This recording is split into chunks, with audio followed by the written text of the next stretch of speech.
আল্লাহ নবী সাল্লাল্লাহু আলাইহি ওয়াসাল্লাম বললেন, আমার সাহাবীরা,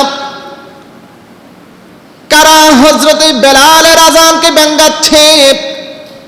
কে হযরতে বেলাল রাদিয়াল্লাহু তাআলা আনহুর আযানকে ব্যঙ্গ করছে? তাদেরকে ধরো। রাসূলের আদেশ শোনার পর সাহাবীরা সাথে সাথে ওই 5-6 জন যে কিশোর ছিল তাদেরকে ধরে ফেললেন। ধরে আল্লাহ নবী সাল্লাল্লাহু আলাইহি সাল্লামের সামনে উপস্থিত করলেন। নবী ডাক দেয়া বলেন, ও কিশোর বাচ্চারা, তোমরা দেখতে কত সুন্দর, তোমরা কেন আযানকে ব্যঙ্গ করতেছো? আমি শুনতে পেলাম তোমাদের মধ্যে কে যেন ব্যঙ্গ করতেছে, কে যেন আযানকে বিকৃত করতেছে, কে যেন আযানকে ব্যঙ্গাচ্ছে। তাদের মধ্য থেকে কার আযানটা যেন, তার গলার আওয়াজটা জানি সুন্দর শোনা যায়। ওই লোকগুলা বললেন, যে 5 জন লোক ছিল, যে 5 জন কিশোর ছিল, তারা বললেন, হযরতে আবু মাহজুরা বললেন, আমার এই 5 জন বন্ধু আমার দিকে তারা আঙ্গুল করলেন। পরে সুবহানাল্লাহ। দেখবেন, আমরা যখন আগে খেলাধুলা করছি, যখন আমরা কোনো একটা 5-6 জন একসাথে থাকলে একজন অন্যায় করলে যে একজন দুর্বল হয় তার দিকে সবাই আঙ্গুলটা তুইলা দেয় যে হ্যাঁ এটা করছে। আবু মাহজুরা বললেন, আমার বন্ধুরা আমার দিকে আঙ্গুল তুলে দিলেন। আঙ্গুল তুলে দেওয়ার পর আল্লাহর নবী সাল্লাল্লাহু আলাইহি ওয়াসাল্লাম বাকি যে 5 জন ছিল তাদেরকে পাঠিয়ে দিলেন আর আমাকে বসালেন। বসে বললেন, আবু মাহজুরা, তুমি কেন আযানকে ব্যঙ্গ করেছো? তোমাকে আল্লাহ তাআলা কত সুন্দর একটা কণ্ঠ দিয়েছেন। আবু মাহজুরা বললেন, আমার নবী ওই মুহূর্তে আমার চুলের মধ্যে হাতগুলো এভাবে দিয়েছেন। আবু মাহজুরাকে বললেন, এ আবু মাহজুরা, তুমি কিভাবে আযানটা দিয়েছো আবার দাও তো। আবু মাহজুরা বললেন, ইয়া রাসূলুল্লাহ, ইয়া হাবিবাল্লাহ, ও গো মায়ের নবী, আমি আযান দিতে পারি না গো নবী।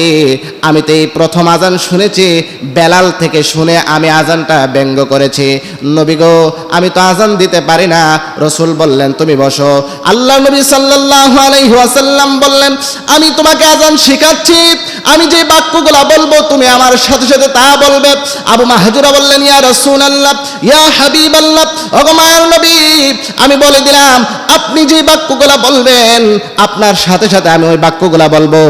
আল্লাহর নবী সাল্লাল্লাহু আলাইহি ওয়াসাল্লামের রহমতের বরকতের হাতরা আবু মাহজুরার কপালের চুলের মধ্যে রাখলেন। রেখে রেখে আল্লাহর নবী সাল্লাল্লাহু আলাইহি ওয়াসাল্লাম বলেন, আল্লাহু আকবার, আল্লাহু আকবার। পরে আল্লাহু আকবার। আবু মাহজুরা বললেন, আমিও রাসূলের সাথে সাথে বললাম, আল্লাহু আকবার, আল্লাহু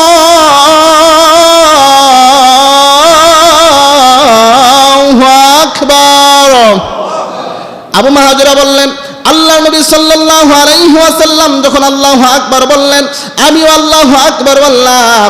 আল্লাহ নবী যখন বললেন, আশহাদু আল্লা ইলাহা ইল্লাল্লাহ, আমিও আশহাদু আল্লা ইলাহা ইল্লাল্লাহ বললাম। এমন করে নবী আমার শিক্ষক, নবী আমাকে শেখাচ্ছেন আর আমি শিখতেছি।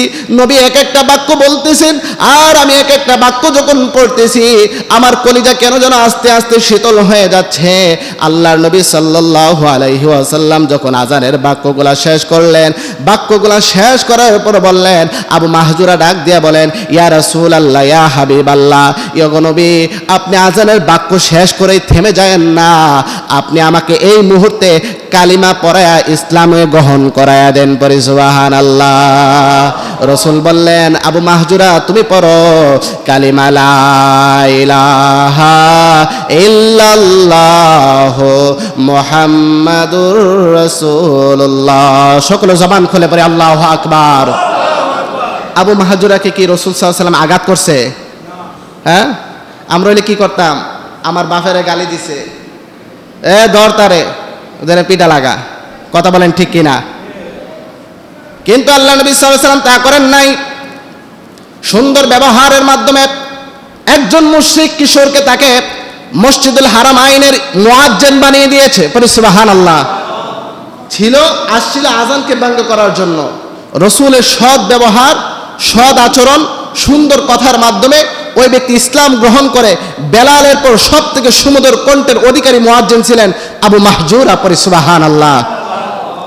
তাহলে রাসূল সাল্লাল্লাহু আলাইহি ওয়াসাল্লাম যখন অসৎ কাজ দেখেছেন হাত দ্বারা প্রতিহত করেন নাই, জবান দ্বারা সুন্দর ব্যবহারের মাধ্যমে তাকে ইসলাম ধর্ম গ্রহণ করে ছেড়েছেন। আল্লাহ নবী সাল্লাল্লাহু আলাইহি ওয়াসাল্লাম তাকে ইসলাম ধর্ম গ্রহণ করতে বাধ্য করেন নাই, রাসূল সাল্লাল্লাহু আলাইহি ওয়াসাল্লাম সুন্দর ব্যবহারের মাধ্যমে সে ইসলাম ধর্ম গ্রহণ করতে বাধ্য হয়েছে। পরে সুবহানাল্লাহ।